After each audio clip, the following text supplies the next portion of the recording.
The morning rush turns violent. Several people are attacked on the subway, all within a short period of time. So who's behind it all?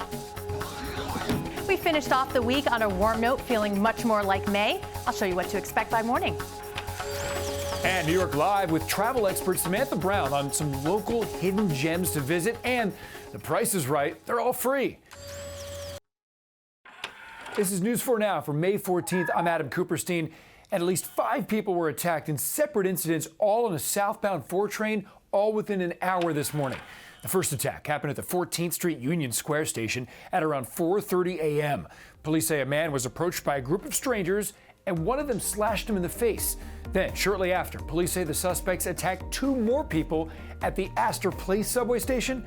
One person was punched in the face and the other was slashed in the nose. Then police say a 4th person's face was slashed at the City Hall station.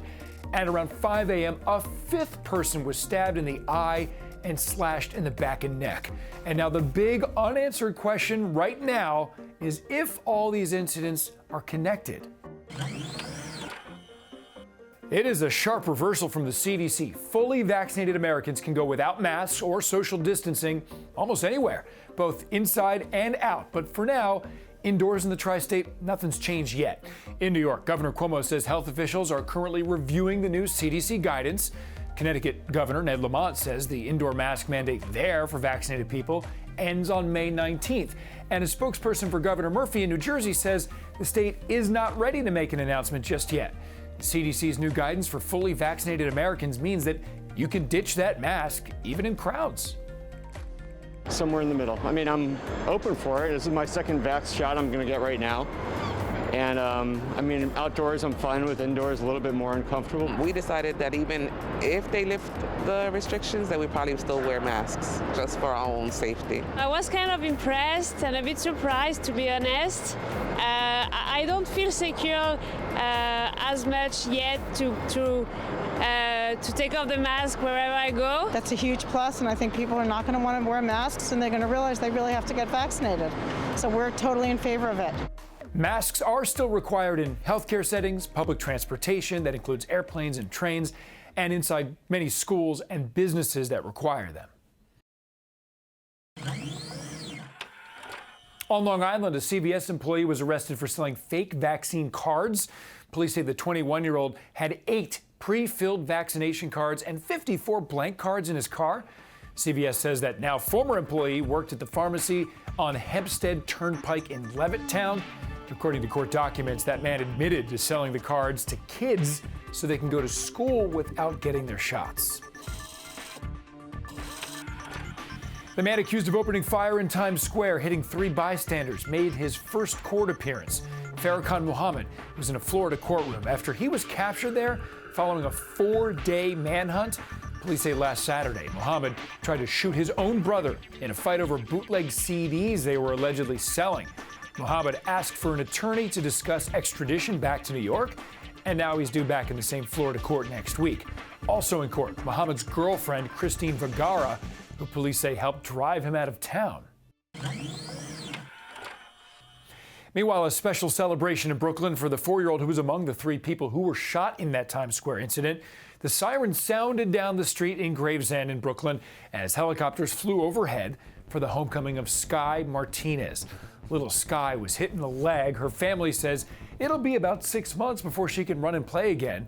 And her mom also talked about the girl's bravery during the chaos. I just keep remembering my daughter looking at me, at my eyes, telling me, "Mommy, I'm okay. Mommy, I'm okay."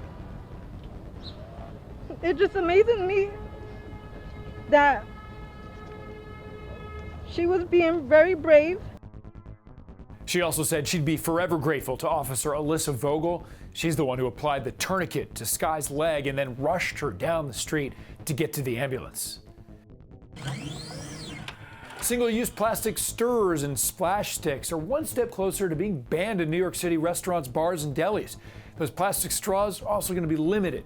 The City Council overwhelmingly passed this legislation in response to the plastic waste crisis in waterways around the globe. Mayor de Blasio said he supports the bill, and he is expected to sign it into law. An estimated 100,000 marine creatures and 1 million seabirds die every year because of plastic debris. Advocates say plastic waste can even find its way into our food supply. It has been another great day of weather out there. Maria, tonight would be a really ideal night to grab dinner outside, wouldn't it?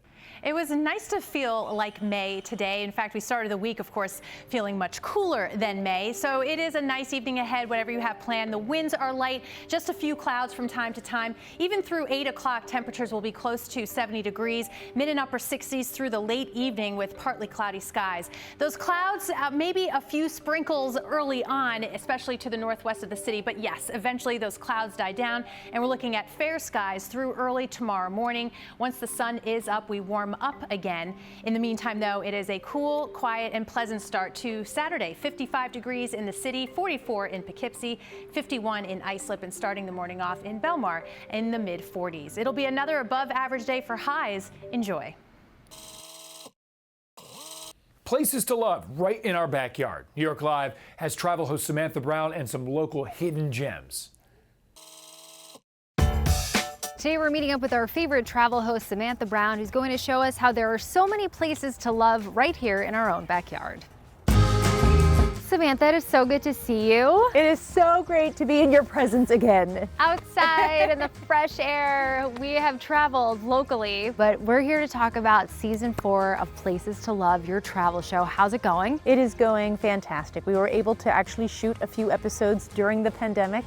We knew we could do it safely. We obviously did different things than we're used to, but it was really important for us to keep that travel bug going. And where did you bring us today? I brought you to one of my favorite places, the Eleanor Roosevelt National Historic Site. We all know who Eleanor Roosevelt is, but this is her home. This is where she chose to live. Even though she traveled all around the world, it is where she was able to really cultivate herself and how we know her to be, which is this fearless female. This is where she accepted diplomats and world leaders from around the world.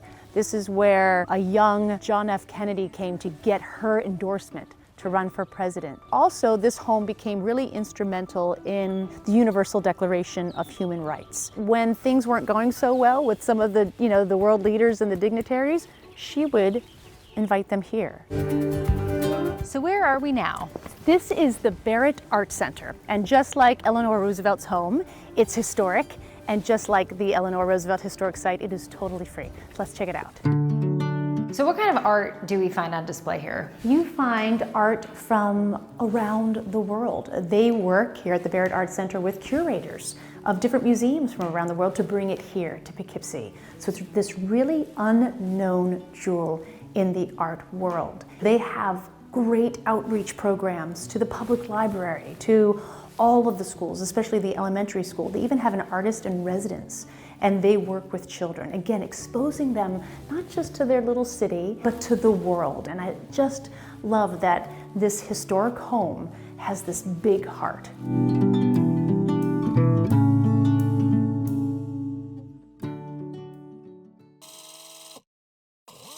Thank you so much for joining us. We'll see you right back here next week.